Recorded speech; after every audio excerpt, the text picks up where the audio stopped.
So it works like this. As we talk about this vortex of creation, must be annoying. It just has to be to someone who is really reality based. You go home and you say to your friends, yeah, I don't know. We learned not to face reality. That's worrisome. And then we were pointed over here at the floor. And we are told that there is a vortex of creation that includes everything we want, but we can't see it.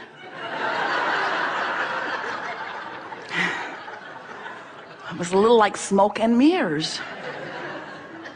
And then we were told that if we would feel for it, because we can't see it or hear it or smell it or taste it or touch it, if we would feel for it, we would feel better. And that when we feel better, then it would come.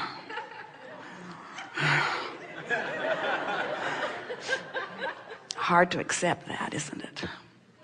But if you will play our silly game just for a little while, what you will discover is that you are vibrational beings first and foremost, and that the vibration of your being has two vantage points. So good when you get this. Two vantage points. The vantage point of what you're focused upon right now, what you're talking about, what your attitude is, what your mood is, whatever you're focused upon, that's a vantage point. It's you focusing. And then there's the vantage point of the source within you, who existed before your birth and who has been expanding ever since you've been here in this physical body, becoming the equivalent of every request, no matter how big or small you consider it to be, all of the days of your experience. So here is this vibrational being that is playing off of you, playing off of the physical you all day, every day, all day, every day. And you can tell by the way you feel how well it's playing.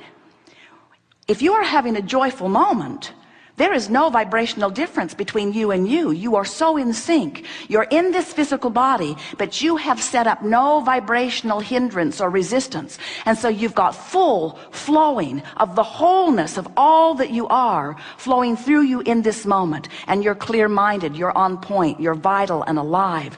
Your mind is clicking, your body is clicking, the cells of your body are benefiting. You are thinking of things just at the right time. Your timing is exceptionally good. The lyrics to the song you are writing are flowing through you. The music is moving through your body in a remarkable way. The intelligence that you have been seeking, the mass consciousness that surrounds you, is now actively available to you, and the ideas will flow to you now, now, now, now. And even more important than any of that is that your rendezvous point with all aspects of the universe, whether it is thought or behavior of others or conversation with others or people in traffic or the way people treat you in the financial world or the way your waiter treats you, everything that you rendezvous with hinges upon your vibrational relationship with you, you see. So many people are walking around not even taking anything like that into consideration, because it's mumbo jumbo and smoke and mirrors. Let's not ever talk about vibration.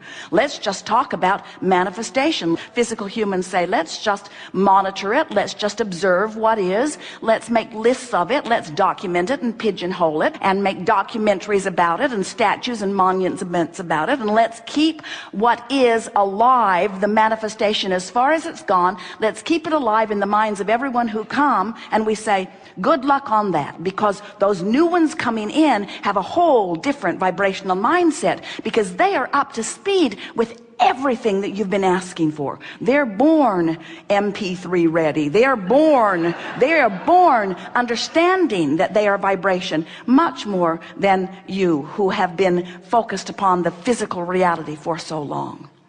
So the reason that we explode into your faces in this way with our enthusiasm for you accepting the relationship between you and you is because unless you know that this vibrational version of you and all that you've asked for exists, you cannot for a moment begin to understand why you would have any negative emotion. A woman said to us one day, "Abraham, my lover left and now I'm sad." And we said, "No, you're not." And she said, "Abraham, my lover left and now I am sad." And we said, no, you're not. She said, Abraham, I thought you were infinite intelligence. I wasn't sad, my lover left, and now I'm sad. I'm sad because my lover left. And we said, you are sad because in your relationship with that person, you have created a version of a relationship that really reflects and represents who you are and what you want and what you deserve. And you are using the behavior of some other person and the reality of the current status of your relationship as your excuse to focus in complete opposition with who you are, and that is why you're sad. You're sad. Your emotions are always and only ever about you disallowing who you are. And we know this person was right in the sense that this is my current reason, this is the current reaction that I'm having to life.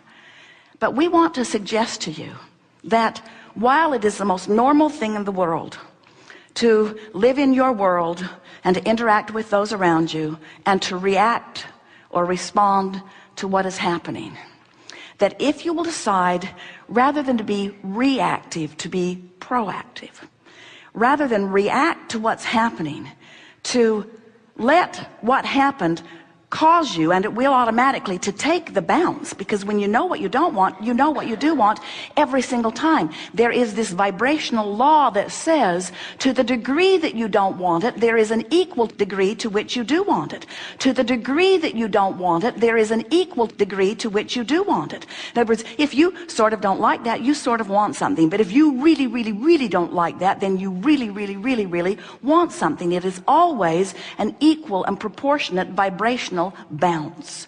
And if we can convince you today that the larger part of you took the bounce, became rich, became clear, became healthy, became loved, became a lover, became clear-minded, became responsive to life, became valuable to your world, if you can hear us when we say that did happen, and that every bit of negative emotion that you feel is because you didn't let it happen for you yet, then you'll know what your guidance system is telling you. Then you'll bless negative emotion in the same way that Jerry blesses the bumps along the edge of the road that let him know that Esther's driving off of it.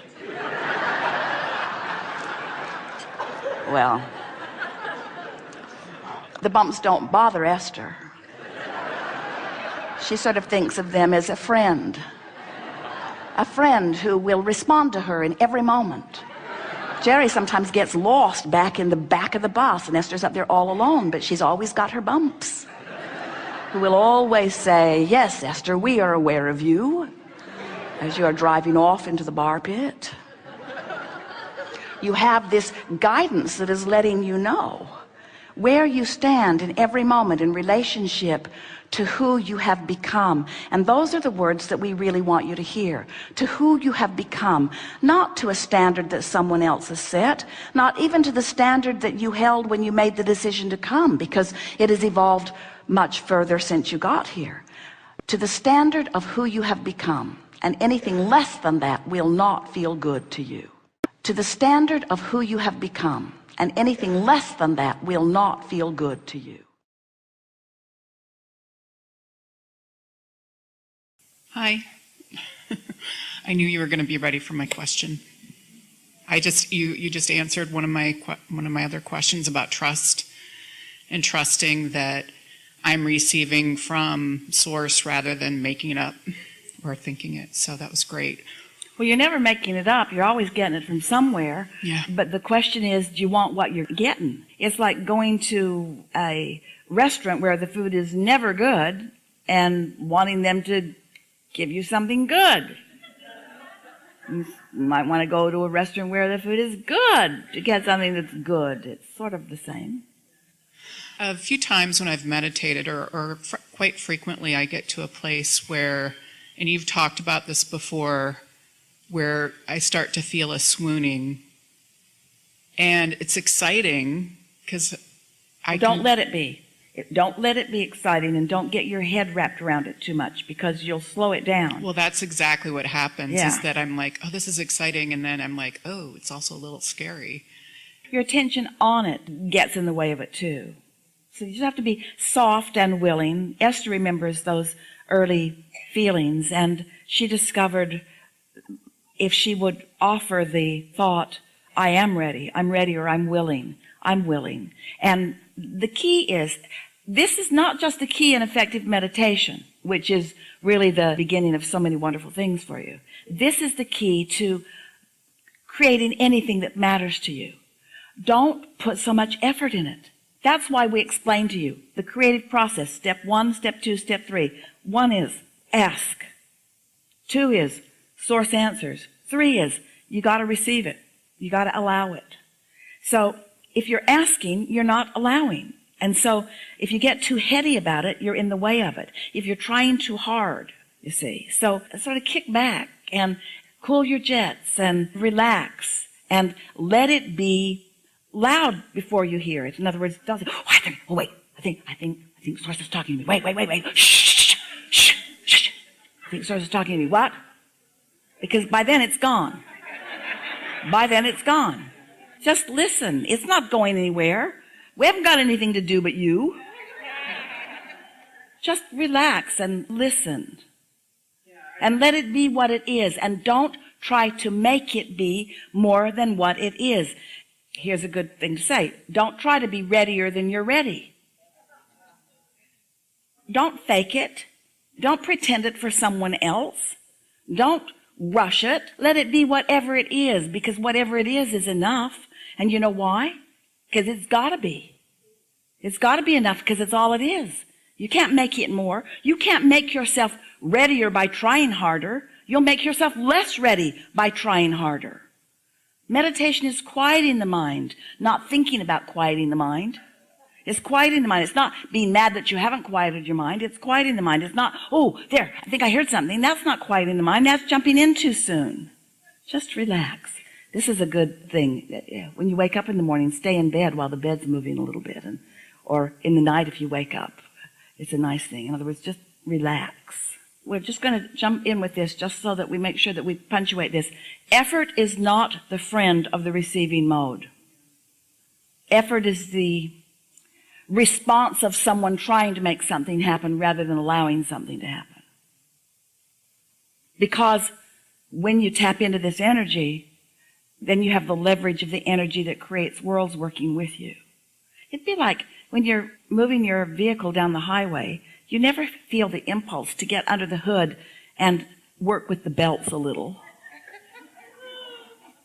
You let the engine be the engine and you do your part, yes? Sort of the same thing. All right. I received images that I think came from Source, but yet, I haven't really trusted that they came from Source. Well, we want to say to you, that is almost always the case. When you start receiving images, you've got to be in a high frequency in order to be translating like that. So that's a logical assumption. Okay. Yeah. All right.